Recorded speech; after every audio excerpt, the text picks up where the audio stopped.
ஆந்திராவில் சந்திரபாபு நாயுடு வெற்றி பெற்றதை தமிழ்நாட்டில் ரஜினி ரசிகர்கள் கொண்டாடிட்டு வராங்க. ட்விட்டர் பக்கம் போனாலே ரஜினி பற்றி தான் ஒரே புகையாரம். அரசியலே வேண்டாம், சினிமா மட்டும் போதும் என ரஜினி ஒதுங்கி இருந்தாலும் அவரை இந்த அரசியல் விட்டப்பாடே இல்லை. தற்போது ஆந்திரா அரசியலில் முக்கியமான ட்விஸ்ட்டை ஏற்படுத்தியது நம்ம ரஜினி தான் என்று ரஜினி ரசிகர்கள் புகழ்ந்து தள்ளி கொண்டிருக்காங்க.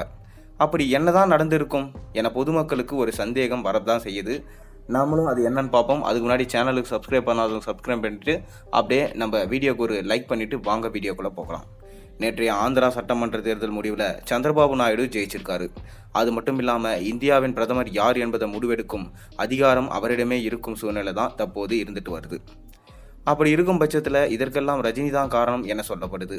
சரி, என்னதான் நடந்திருக்கு என எல்லோரும் தெரிந்து கொள்ள வேண்டிய ஆர்வம் இருக்கும். கடந்த மார்ச் மாதம் ஆந்திரா மாநிலத்தின் முன்னாள் முதலமைச்சர் என்.டி. ராமராவ் அவர்களின் 100ஆண்டு விழா கொண்டாடப்பட்டது.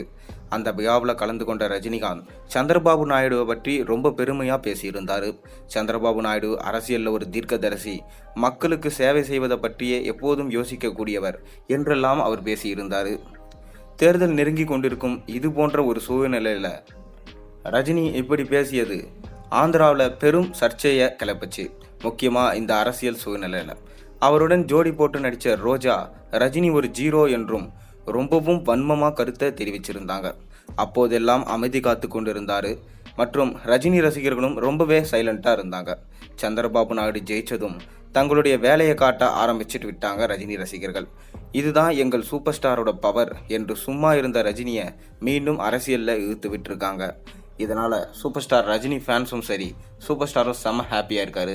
சந்திரபாபு நாயுடுவும் ரஜினி தான் முக்கிய காரணம், ரஜினி இல்லைன்னா நான் இல்லை, ரஜினி அன்னைக்கு அப்படி பேசுறது தான் இன்றைக்கி நான் வெற்றிக்கு மட்டும் இல்லை, என்னுடைய பங்கு தான் பார்த்திங்கன்னா முக்கியமாக அரசியலில் மிக பெரும் பங்காக இருக்குது.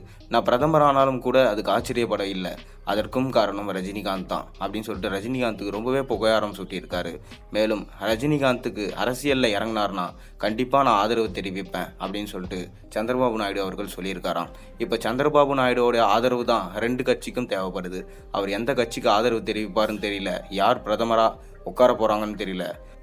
அண்மையில் சூப்பர் ஸ்டார் ரஜினிகாந்த் கிட்ட நரேந்திர மோடி அவர்கள் ஆட்சி அமைப்பாரான்னு கேட்கப்பட்டது. ஆனால் சூப்பர் ஸ்டார் ரஜினிகாந்த் அரசியல் வேண்டாம், அது எனக்கு தெரியாதுன்னு சொல்லிட்டு ஒரு சூசகமாக சொல்லிட்டு போயிருக்காரு. இதிலிருந்து என்ன தெரியுது, ஒருவேளை காங்கிரஸ் ஆட்சி அமைப்பாங்களா, சந்திரபாபு நாயுடு பிரதமர் ஆவாரா என்ற கேள்விகளுக்கு இன்னுமே விடையே தெரியல. உங்களுக்கு தெரிஞ்சால் மறக்காமல் கீழே கமெண்ட்டில் சொல்லுங்கள். மேலும் சேனலில் போகிற வீடியோஸ் தான் மறக்காமல் சப்ஸ்கிரைப் பண்ணுங்கள், லைக் பண்ணுங்கள், பெல் ஐக்கானை ப்ரெஸ் பண்ணுங்கள். அப்போ தான் போகிற வீடியோஸ் நோட்டிஃபிகேஷன் உங்களுக்கு வந்து சேரும்.